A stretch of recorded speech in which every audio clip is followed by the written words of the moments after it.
Olivia, just so people know, what are we just waiting on another panelist before we get started?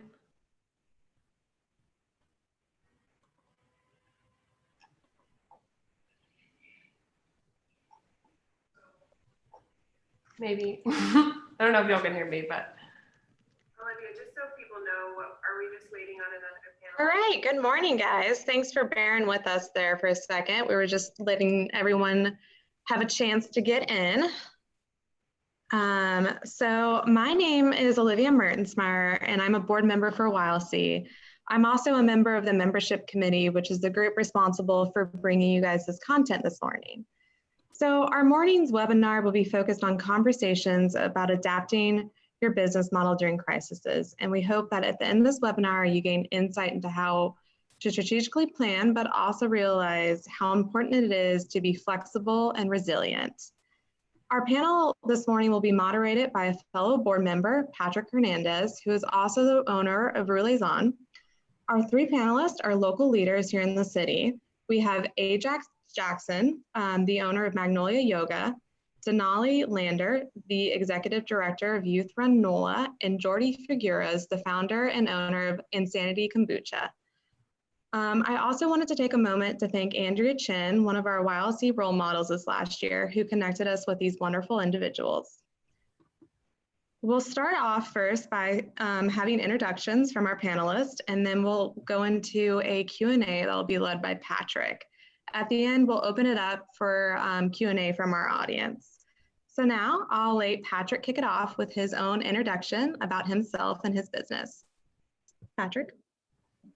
Thanks, Olivia, and thank you everyone in the audience today for joining us. I'm really excited about this panel that we have for you today. Just a quick background on me. Like Olivia said, I am a board member of YLC. I'm also currently serving as the VP of Projects. And so, just as all of us are going to be speaking about our businesses today, it's pivoting is something that has definitely applied across our organization. And so it's going to be really helpful to hear about how they have all done it. Also, as Olivia said, my business is Relaison Distilling. We are a rum distillery here in the city, but right now we are focused exclusively on making hand sanitizer.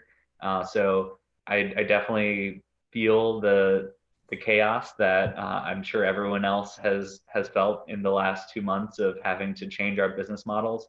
And I'm really excited to get to talk to everyone about how they've done it. So if we could start with Denali. Sure, good morning. Thanks, Patrick. Thank you, Olivia. And thank you to the YLC. The YLC is really important in Youth Run NOLA's story. We started actually as a project of the YLC back in 2010, which means we are celebrating our 10th season at Youth Run, which is pretty exciting. So Youth Run NOLA is a local nonprofit started as a group of teachers, and we were responding to some of our students who asked if they could join for kind of a walk or a run after school. And so from there, we've kind of built up from this very grassroots walking and jogging after school program to having about 400 young people across Orleans, Jefferson, and St. Bernard getting out there and getting active. And so we really believe that young people are the catalysts for community health change, and that our role as an organization is really just to create opportunities for young people to determine their own sense of health, to decide their own health habits, and then build a more unified community through running. So we believe in community building by the side-by-side activity of walking and jogging. So we are a very in-person organization. We rely on the opportunity to have, we have about 30 active public school teams. So that's teachers at schools training with their own students, anywhere from little ones in 3rd grade all the way up to 12th graders. Practicing for school, and once a month we get everybody together for a community 5K or a 10K, or the high schoolers run a half marathon. So, the whole basis of our program design is building relationships through shared physical activity. and a lot of high fives, a lot of hugs, a lot of just in-person engagement. So, this whole experience has been one in which we're just trying to figure out like how do we adjust and how do we ensure that kids can still feel a sense of belonging and still be physically active from afar. So that's kind of where we are. Great, thanks. Jordy, you want to go next?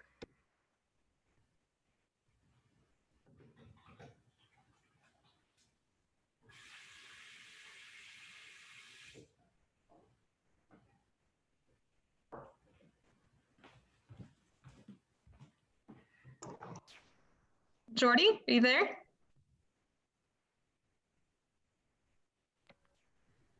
You went off mute. Maybe while he figures that out, Ajax, do you want to introduce yourself, please? Sure. I can't see anyone, but I'm assuming you can see me. Yeah. Okay. Well, namaste, as we say in the yoga world. My name is Adrienne Jackson. That's my real name, but everyone calls me Ajax. And I'm the owner of Magnolia Yoga Studio. And we're the first Black-owned yoga studio in New Orleans. One of few actually in the country. And we've been in operation for almost 4 years this September. And we offer affordable yoga to a diverse population in downtown New Orleans. And really happy to be a part of this panel. I have a big passion for health education and health advocacy. And so we really go beyond just teaching people yoga postures. We really are trying to empower people to take their health into their own hands. Because of our business model that focuses on diversity, inclusivity, and affordability, it's allowed us to create a brand new clientele base of mostly Black women doing yoga and meditation for the first time. Great, thanks so much for that introduction. Jordy, do you want to give a quick one about yourself?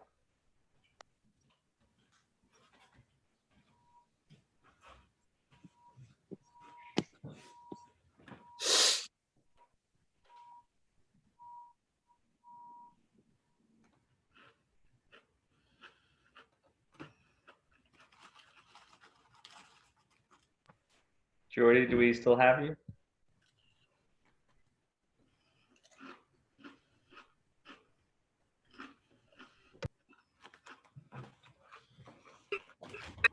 I completely lost you guys. Okay, there you are. Now that we have you, would you mind doing giving a quick introduction about yourself?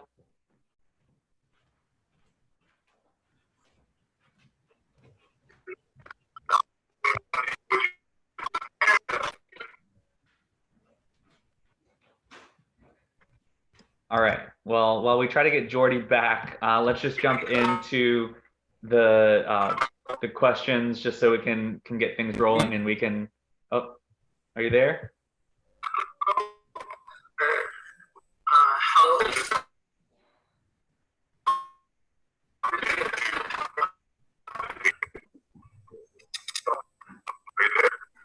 I don't think it's working for me. Thanks everyone for bearing with us. Back to that.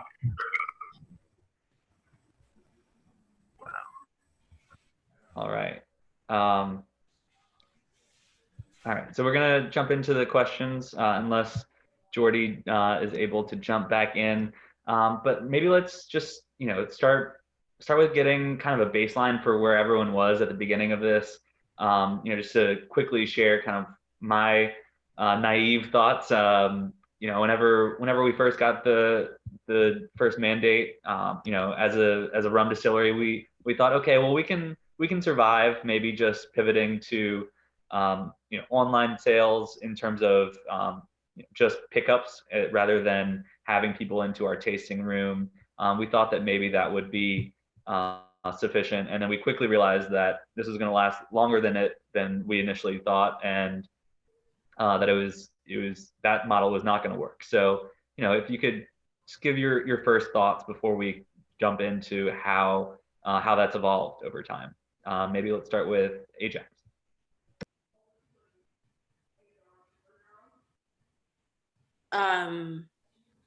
Taken aback. I'm someone who is usually really calm and collective and really assured and confident. And this really kind of threw me for a loop. And I've learned that sometimes you just have to take a pause. Sometimes you just have to take a time out to really think about what is the best next move. And so I decided to do that. I decided to take a week off. I paused all of my teachers' classes and really the whole schedule. And I just needed a week to kind of collect my thoughts. And, I gotta be honest, that did not really settle well with one particular teacher of mine. She didn't really agree with that decision, but everybody else seemed to understand that this was a big jolt and I didn't want to make the wrong decision. I have a community of almost 300 people, clients that I feel very connected to and responsible for. And I wanted to make sure that whatever it is that we came up with was something that would serve them. I did take that time to kind of experiment, which I know is one of the questions that we might be going over. And I did do some classes on Instagram, free, live, just to kind of stay connected and give people some solace, some peace of mind, some sense of normalcy. So that's how I responded initially. Great, thanks. And Denali?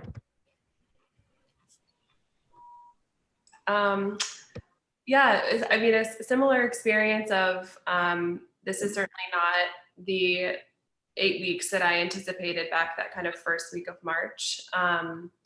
It was actually March 7th was our annual 5K race that was able to happen. There was nothing being talked about canceling anything at the time. Ajax led our 500 kids and their families in yoga, and then everyone did a race, and there's some photos that maybe we'll see later. And then it was like the following kind of Wednesday, Thursday, from what I remember, that things started getting canceled. And so we kind of take input from like schools and the running community and other like youth service nonprofits. And so I think once schools officially were closed down for at least 6 weeks, that was a pretty critical sign to us that we would be adjusting the end of our season. It was about a week later that the Crescent City Classic decided to move to a virtual race. So that was kind of inspired us to figure out how do we go virtual. But I certainly wasn't anticipating that our staff would be, disconnected for 8 weeks and we wouldn't see our students and the young people in our program for this long. Yeah, absolutely. So I mean, just kind of expounding upon that same idea, what has the last 8 weeks looked like? What's been the evolution of your changing in programming? So this kind of picture shows it well. So like I said earlier, Youth Run is really designed on shared physical activity and community building.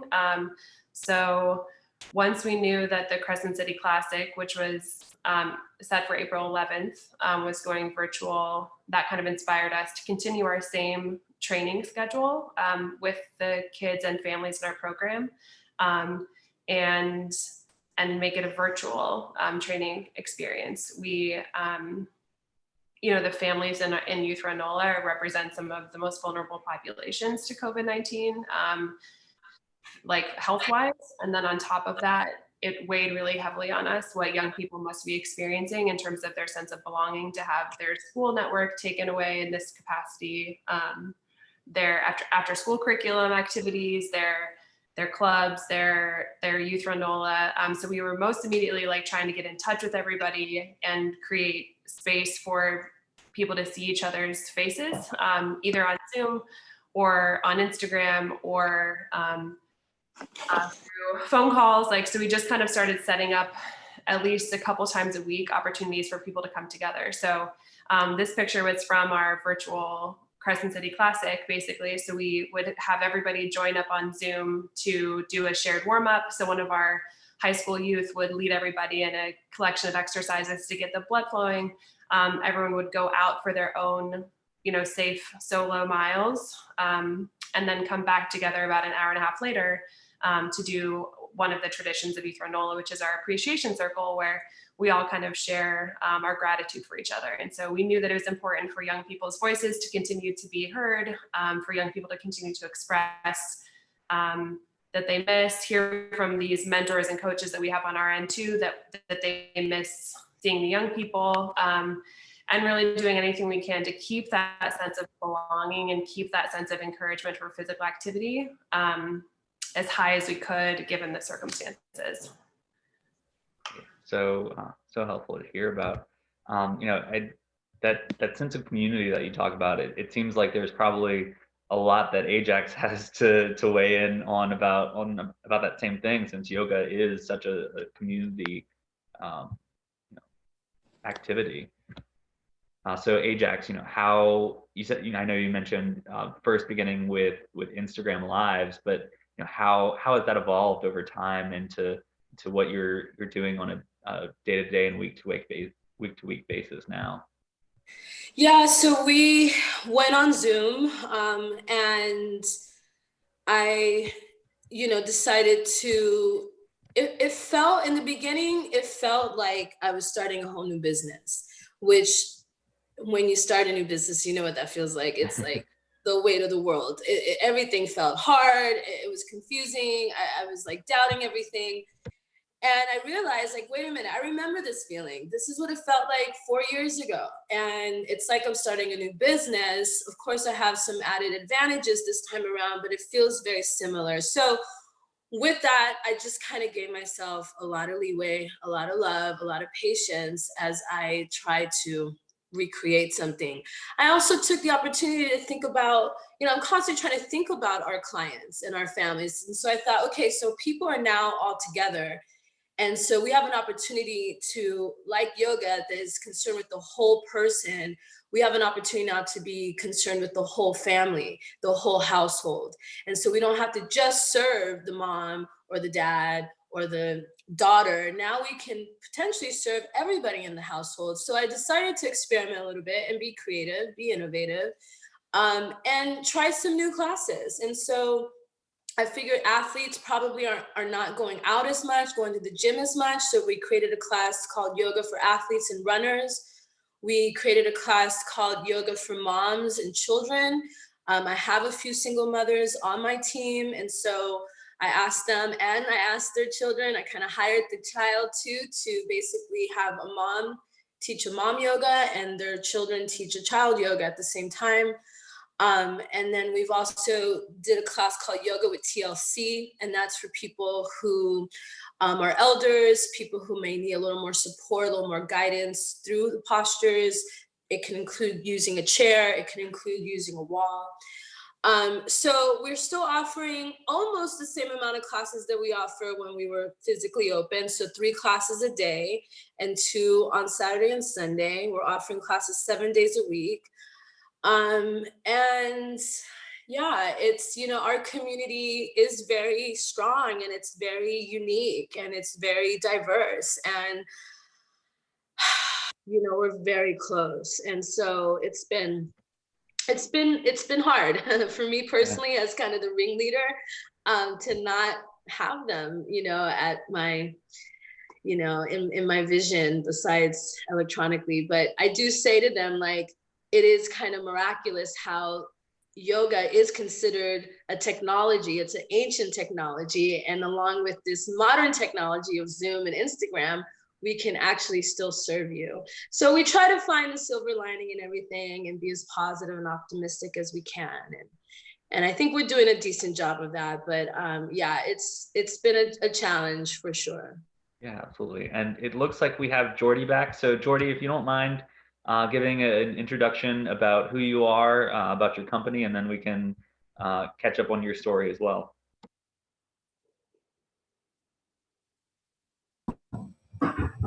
Um, okay, let's try it again. Hope that this time works. So yeah, my name is Jody Figueras. I'm founder and owner of Insanity Kombucha. I moved here in New Orleans, like actually this August is going to be 10 years ago. I came here to do a grad school at Tulane. And what I found when I arrived here is like that it was a new drink that I didn't know. It was kombucha. I'm from Spain. I used to do wine with my family when I was a kid. And I got like in Orleans, like I the kombucha. Since then, I was brewing first at home by myself. It was like kind of like experimenting, figuring out things. And 3 years ago, I decided to open it. So yeah, now we are here. We are still doing it, and now yeah, now everything. And so, Jordy, if a little bit more on the, kind of pre-COVID story for you. Where were you selling before all of this happened? What was your main? Where could people get it? Yeah. So before all that happened, I was mainly selling to small bars and restaurants and few grocery shops. But yeah, my biggest volume was like through coffee shops, restaurants. So I was over like 55 stores around now. And then I was doing some CSA bottles with Betty Farm, like little things on the side, like things that come here and there, but then like my biggest volume was through bars and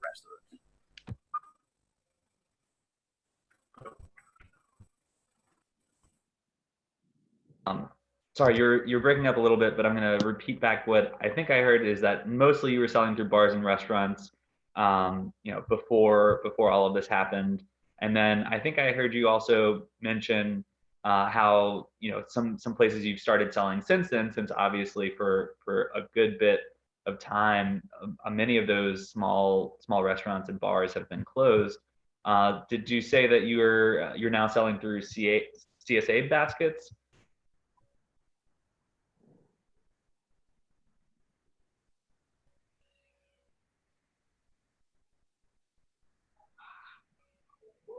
very occasionally, and now I'm mainly doing it like full time.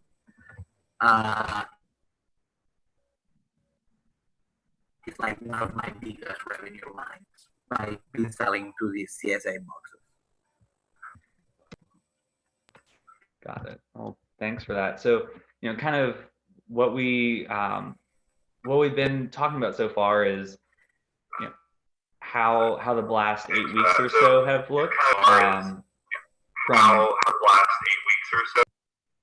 how you've looked at your internal organization and how that has changed. But one thing that I think would be really helpful for all the participants on the call is, have there been any non-financial community resources that you found really helpful that maybe other businesses could look to take advantage of, or support groups, anything like that you think would be helpful to share? Let's start with Denali. Yeah, sure. Speaking from the nonprofit perspective, this is the only city I've helped build a nonprofit in, but I've always been incredibly warmed by the amount of professional development or support that is made available.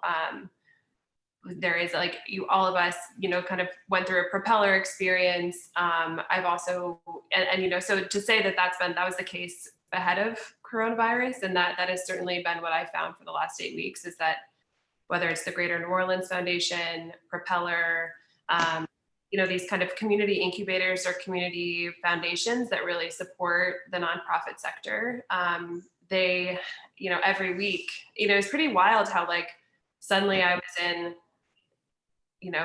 however many webinars or Zoom meetings a week, like kind of immediately. And I think that is a credit to like, you know, I think particularly like the Greater New Orleans Foundation has responded by ensuring that like all the nonprofits here understood and had tried to figure out the, you know, access to PPP, or had, you know, how to figure out how to do kind of this program redesign, how to continue to build, you know, and kind of sustain engagement with the people in our programs, our donors. You know, there's so much up in the air about like the future of philanthropy right now.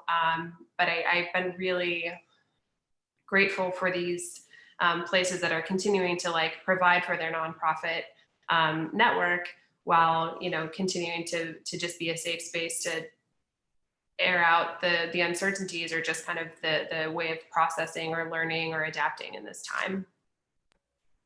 Awesome. And Ajax, it sounds like you've given a lot to your own community with offering new services that people really need right now, but have there been any ways that you've been able to take advantage of what the community's offered you?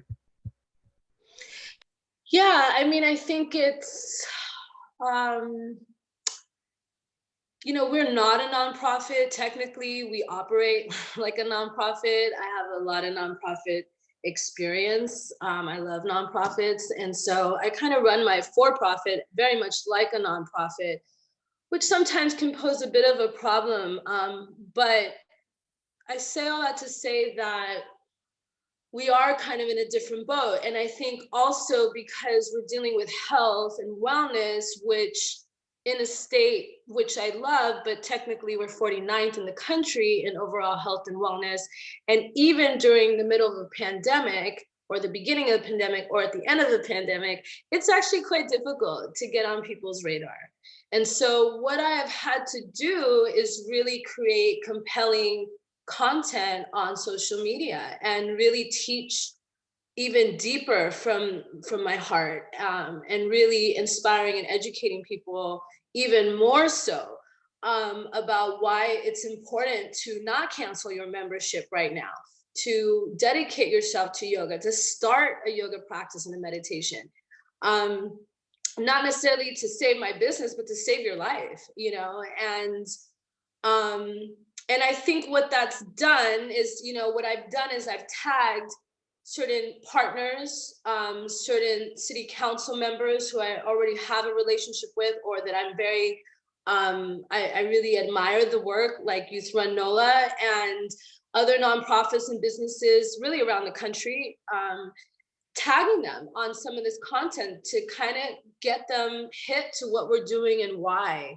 And that has kind of allowed us to be invited to participate in different wellness initiatives.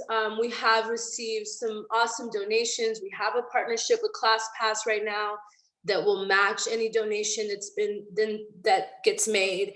And we've had several large donations of people, old clients, fans, followers, some here, some around the country, and ClassPass has doubled that. So that's been awesome. And but I mean, I've taken every phone call, I've responded to every email, every text, every inquiry, because like, I just don't know where the next opportunity will come.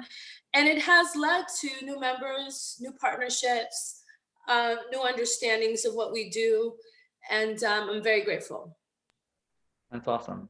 And Jordy, what about you? Any community resources that you think would be helpful for other entrepreneurs or small business owners that you found helpful?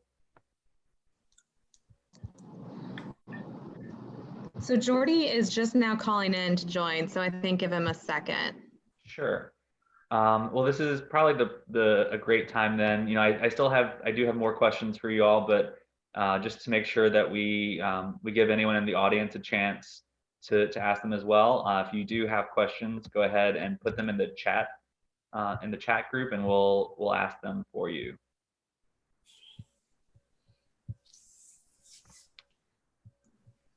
All right. Is Jordy back on yet or no?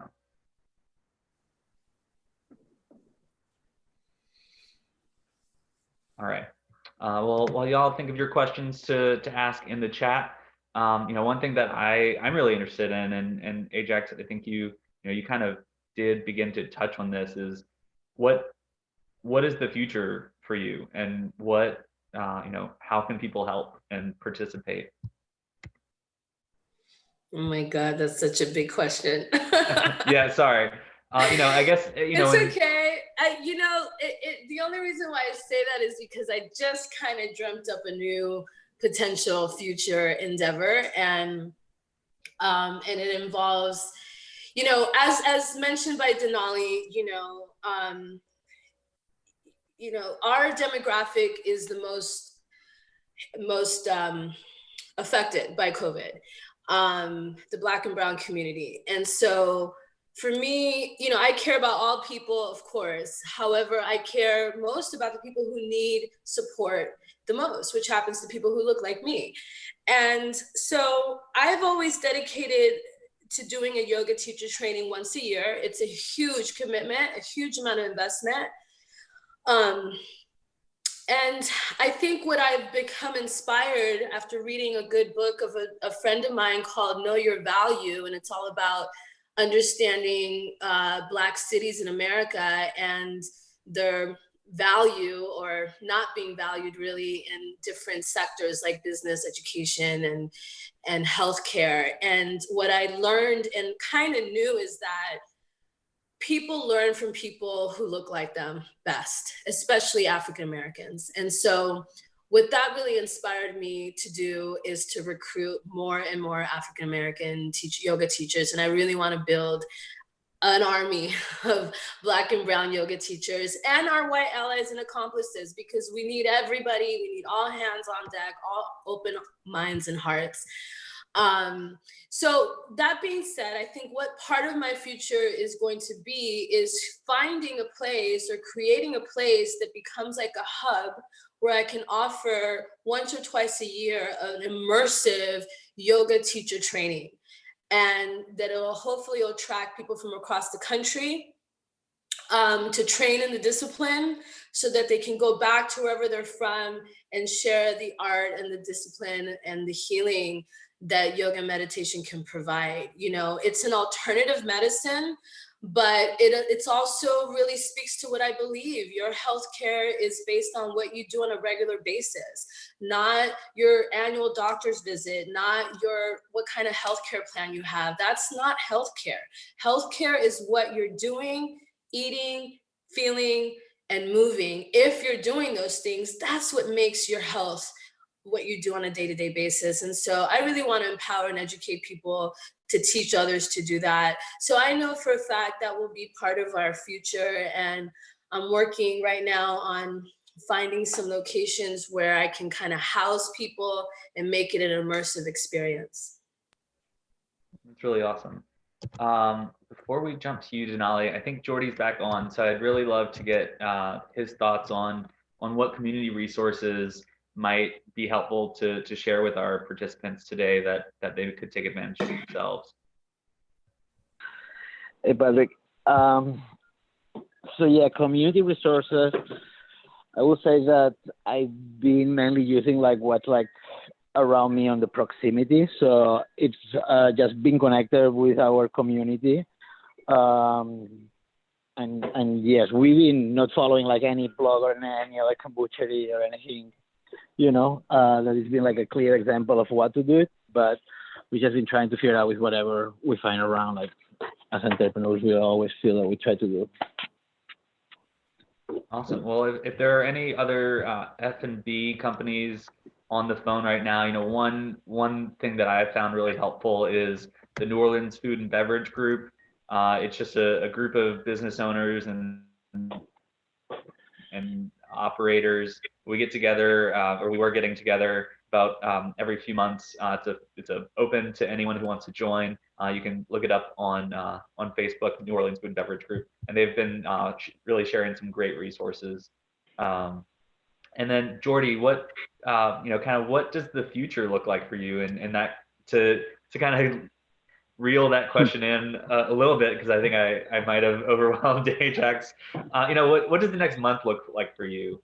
How are you going to be operating in whenever things are somewhat getting back to opening, but not fully for sure, and it won't be for a while. So what does that look like for you? Yeah, I mean, it's clear and it's uncertain. I would love to have like a clear answer of how it's looking for us for the next month. But yeah, like mainly for sure that we are doing that. We are redirecting and trying to be like a multi-product. So instead of only having kombucha, we are offering these days new products. We are trying to ferment, you know, like what we find or like from our farms, the farms that we are working, like the extra produce that they have it. We are trying to give like another life to this. So yeah, it seems that the next month it's going to be like trying to put together this kind of CSA box with multiple products from local farms that we are trying to ferment. We are trying to do it like another life to them. Awesome. And to jump into some of the questions in the chat, thanks Alicia for this. Maybe Denali, what best practices have you learned to stay connected with your staff members and volunteers? Yeah, thank you. I appreciate that question. Connection is really the core of our organization and relationship building. So that's really, you know, kind of the one of the main questions on our mind is like, how do we build a more, you know, equitable health landscape, and what's our role in that? And, you know, kind of the more, you know, like our immediate thoughts are how do we sustain like the community that we have and the staff and volunteers and coaches that we have. So shout out to a lot of our staff has 4 people, and I think all of them are on this call. So we're just like kind of taking any opportunity for shared learning. We have a pretty consistent kind of calendar of like almost a daily huddle that we get together on Zoom just to make sure that we're seeing each other's faces, staying connected. And then I think one of the opportunities that we saw through this time is that you know, we have about 200 coaches or community volunteers who join us on an annual basis. So, and they are, you know, obviously being impacted in all different kinds of ways. So we're trying to just make sure to get out to our schools and to our community members. Like, we know people are in different places. If they do have time to give, which some of them do, we've been trying to host really consistent just like feedback and roundtable sessions. So, you know, our program team has been like getting different groups of coaches together to kind of weigh in on the program design.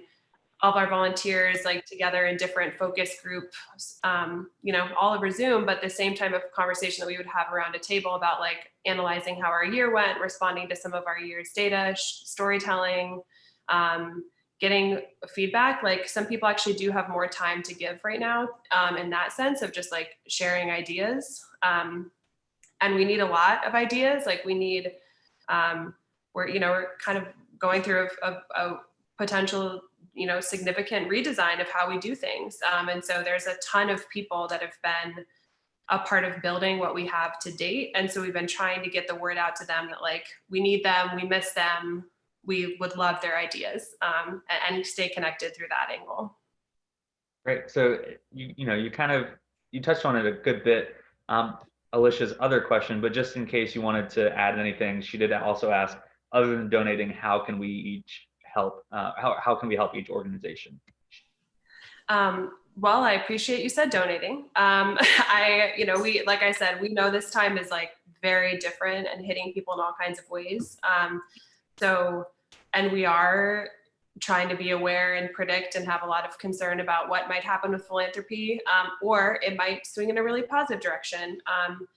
But, you know, Ajax, who's like the most inspiring person, it's so lovely to hear from you, Ajax. Like Ajax said, like our primary focus right now is to make sure that people are taking care of their bodies and minds. So we have, right now, we kind of piloted like those virtual runs in April, and now we have a series called Move In Through May. So we have every Saturday morning, we feature a different community member who is in the fitness world or health world.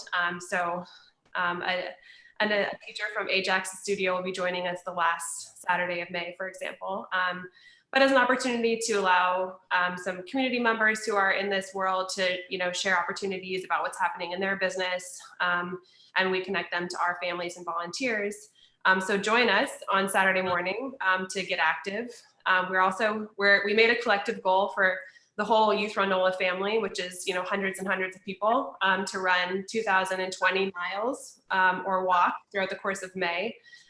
So our website there, which is at the bottom, has links to like how to sign up to be a part of our mileage challenge, get your family out walking, jogging, share those miles with us on Instagram, tag us as you go out for a walk, tag us as you're doing squats in your living room, like whatever you're doing to stay active. Like we're just trying to keep that momentum going. And we'd love to see people for our Saturday morning workouts as well. Great, thanks so much. And Pam, I'm coming back to your question. I want to end on that positive note because I really like it. So I'm gonna hold off on yours. We're gonna come back. And then maybe Ajax, if you want to take Imo's question, how can we cope with the fact that we can only have phone conversation over a physical meeting with customers to generate sales? Any ideas or forums to join to evaluate our salespeople? And obviously take that in any direction, whether it's sales or just connecting. I mean, I think that it's a valid question. I mean, back in the day, we didn't even have this. We had letters, in a bottle, or, like I think that what it's made me do is, for me personally, is it's forced me to really dig deep and to really open up more and to really be more transparent and more authentic. And people are craving that all the time, and they're definitely craving it now. And so I try to stay reassuring and positive and optimistic, but also give them insight of, what the struggle's been like for me personally. I live alone. My family's 2,000 miles away in California. I've been used to seeing close to 300 people on a weekly basis, and I see one person a week.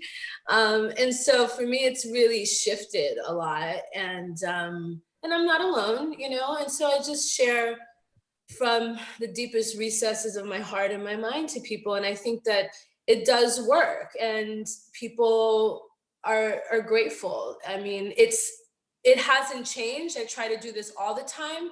I just really have gone even deeper. And I've shared some of the revelations that I've made in my own personal life. So just more sharing, more sharing. This time is a time for contemplation, and it's been forced upon us, which doesn't feel good, but it's still an opportunity. I mean, I love what Denali said, and I think that if more leaders said, hey, we're going to be locked up in our homes for 2 months, let's take this opportunity to improve our health outcomes. There's things that we can do. Unfortunately, not enough of our leaders are saying that, and so, I mean, your health profile can dramatically change in 2 months if you put some effort behind it. And so, I mean, to kind of go back to how you can help people like Denali and I, it really is about moving your body, increasing your awareness, increasing your consciousness. And with us, it's a fair exchange. I mean, you give to us and we're going to give right back to you, and so we have an intro offer that's $30 for 30 days of unlimited yoga. Come this Friday, God willing, we'll be able to offer some of our classes in the parks throughout New Orleans, Crescent Park and City Park in particular, spacing people out appropriately 6 feet apart, and then also offering classes on Zoom. And so helping us is really about helping yourself stay healthy, stay conscious, and staying positive. Awesome, thanks so much. And Jordy, one thing we focus on different areas of the beverage world, but one thing that we've been struggling with is once we do start to go back to a little bit of normal, our sales strategy is going to have to change. Our sampling is going to have to change. So how have you seen that and what you're doing shift? Is it through these CSA baskets to or boxes to get people introduced to your kombucha? What kind of, what do you see being your sales going forward? Yeah, that's a good question. Again, yeah, I'm not sure if I have a question. Yeah, everything that we do, we're gonna do it like with protection and respecting, or taking care of like what we have to do for being safe when doing it. But then probably like the digital world, I think that we're gonna need to push more than ever, like on the Instagram, and try to figure out how to reach a new audience. Yes, I'm not sure what's the answer, but yeah, it's gonna be being creative for this marketing. Like as that we love the sampling, like we're not gonna be able probably to do it for a little bit. So yeah, we're gonna need to find like the way around. Yeah, absolutely. So would you say your Instagram is probably the great way to learn more about what your products are like and what they might taste like? So so that if people are interested in learning more about, even if they can't taste it up front, that'll give them at least some clues as to what they can expect with your product. I mean, I said that we're gonna need to do something like request a sample, directly for consumers, like in the same way that like beer orders work. But yes, I'm still like willing, to bring my product to whoever wants to try it. So it's all gonna be a matter of like how to do it. Yeah. Yeah, absolutely. And so, thank you everyone for all the questions. Like I promised, Pam, I'm coming back to you.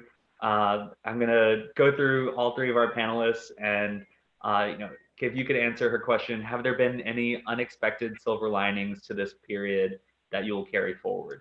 I think that would be a really, really great thing to hear from each of you. So maybe if we start with Denali. Sure. Pam is my mom. So thank you, Pam. Thank you, Mom. What a perfect question.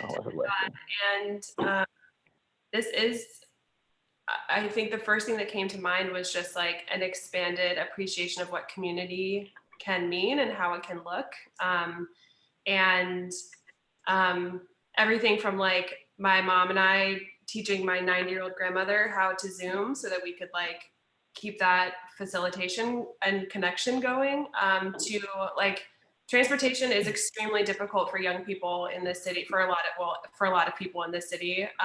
And it had just straight never occurred to us to like host a Zoom meeting of all of our high schoolers, who we have a legacy council of our alumni who we pay to kind of lead our organization. And then we have a similar, like kind of essentially like a student council version of our high schoolers.